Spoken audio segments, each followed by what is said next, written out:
ಒಬ್ಬ ಸೈಕಲಲ್ಲಿ ಓಡಾಡ್ತಿದ್ದ ವ್ಯಕ್ತಿ ಒಂದು ಲಕ್ಸುರಿ ಕಾರ್ನ ಬೈ ಮಾಡ್ಬೇಕಂತ ಇವತ್ತು $1 ಬಿಲಿಯನ್ ಕಂಪ್ನಿನೇ ಹುಟ್ಟಾಕಿದ್ದಾರೆ. ಇವ್ರ ನೇಮ್ ಬಂದ್ಬಿಟ್ಟು ದಿನೇಶ್ ಟಕ್ಕರ್ ಅಂತ. ಇವರು ಸ್ಟಾರ್ಟಿಂಗ್ ಅಲ್ಲಿ ಒಂದು ಸ್ಮಾಲ್ ಬ್ರೋಕರೇಜ್ ಕಂಪನಿನಲ್ಲಿ ಸಬ್ ಬ್ರೋಕರ್ ಆಗಿ ಕೆಲಸ ಮಾಡ್ತಿರ್ತಾರೆ. ಒಂದ್ ದಿವಸ ಇವರು ರೋಡಲ್ಲಿ ಹೋಗ್ಬೇಕಾದ್ರೆ ಒಂದು ಮರ್ಸಿಡೀಸ್ ಬೆಂಜ್ ನೋಡ್ತಾರೆ. ಅದು ನೋಡಿ ನಾನು ಈ ತರ ಒಂದು ಕಾರ್ನ ಲೈಫಲ್ಲಿ ಓನ್ ಮಾಡಲೇಬೇಕು ಅಂತ ಡಿಸೈಡ್ ಮಾಡ್ತಾರೆ. ಅದೇ ಇವ್ರಿಗೆ ಅವಾಗಲೇ ಒಂದು ಅರ್ಥ ಆಗುತ್ತೆ, ಏನಂದ್ರೆ ನಾವು ಈ ಕಾರ್ನ ಓನ್ ಮಾಡ್ಬೇಕಂದ್ರೆ ನಮ್ಮ ಲೈಫ್ ಲಾಂಗ್ ಕೆಲಸ ಮಾಡಿ ದುಡಿದ್ರು ಕೂಡ ಓನ್ ಮಾಡೋಕ್ಕಾಗಲ್ಲ. ಈ ಕಾರ್ನ ಓನ್ ಮಾಡ್ಬೇಕಂದ್ರೆ ನಾನು ಏನಾದರೂ ಬಿಸ್ನೆಸ್ ಮಾಡ್ಬೇಕಂತ. ಅದಕ್ಕೇನೆ 1991ರಲ್ಲಿ ಒಂದು ಸಣ್ಣ ಬ್ರೋಕರೇಜ್ ಫಾರ್ಮ್ ನ ಸ್ಟಾರ್ಟ್ ಮಾಡ್ತಾರೆ. ಆದ್ರೆ ಈ ಬಿಸ್ನೆಸ್ ಜಾಸ್ತಿ ದಿವಸ ನಡೆಯಲ್ಲ.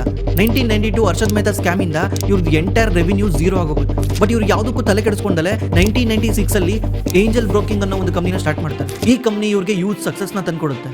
ಇದೇ ಕಂಪನಿನ 2021ರಲ್ಲಿ ರೀಬ್ರ್ಯಾಂಡಿಂಗ್ ಮಾಡಿ ಏಂಜಲ್ 1 ಅಂತ ನೇಮ್ ಚೇಂಜ್ ಮಾಡ್ತಾರೆ. ಇವತ್ತು ಏಂಜಲ್ ಒಂದು ವ್ಯಾಲ್ಯೂಯೇಷನ್ 23,000 ಕೋಟಿ ಇದೆ. ಇವ್ರು ಕೊನೆಗೂ ಆ ಡ್ರೀಮ್ ಕಾರ್ನ ಬೈ ಮಾಡ್ತಾರೆ. ಯಾವಾಗ ಗೊತ್ತಾ? 2018ರಲ್ಲಿ. ಇವ್ರು ಆ ಕಾರ್ನ ಬೈ ಮಾಡೋಕ್ಕೆ 30 ವರ್ಷ ವೆಯ್ಟ್ ಮಾಡ್ತಾರೆ. ಜಸ್ಟ್ ಬಿಕಾಸ್ ದುಡ್ಡಿಲ್ಲ ಅಂತಲ್ಲ, ಮುಂದೆ ಒಂದು ದಿವಸ ನಾನು ಒಂದು ದೊಡ್ಡ ಕಂಪ್ನಿ ಓಪನ್ ಮಾಡಿದ್ರೆ ಇಂಥವು 10 ಕಾರ್ ಬೈ ಮಾಡ್ಬೋದು ಅಂತ.